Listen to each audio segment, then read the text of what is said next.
Hey guys, welcome back to the Vera Projects. Today I wanted to go ahead and create around 10 fidget spinners for end of school, so my son can go ahead and kind of give it out to their friends for them to remember and have a little toy for them to play over the summer.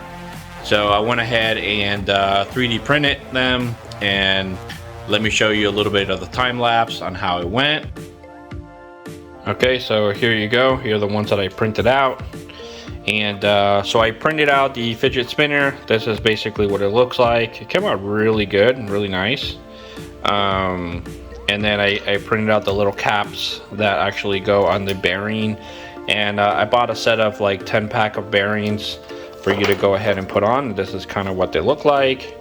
And what you would do is you would go ahead and place the bearing here, and you would press it down. So what I typically do is I do this, put a piece of wood there, and I hammer it down. Okay, bam, so it's in there. I'm gonna hammer a little bit more, one more time.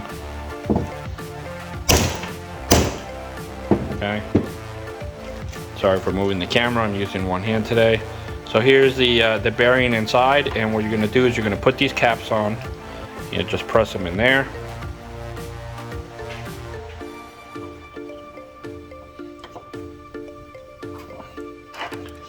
And then you're gonna put the other one here. It's okay if it's not perfect yet. You're gonna go ahead and do the same thing.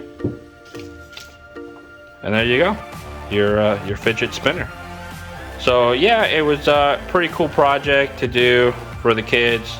Very easy. And basically, that's what it looks like. So this is basically what it looks like, the fidget spinner. It's a great gift for you to give out, you know, to your kids or their friends, and or party items. Really cool little things you could do with the 3D printer. So thank you for watching. Go ahead and subscribe, and I'll see you next time with a great video. And we're trying to reach to that 1,000 subscribers, so please give us a thumbs up and subscribe, and I'll see you next time. Bye.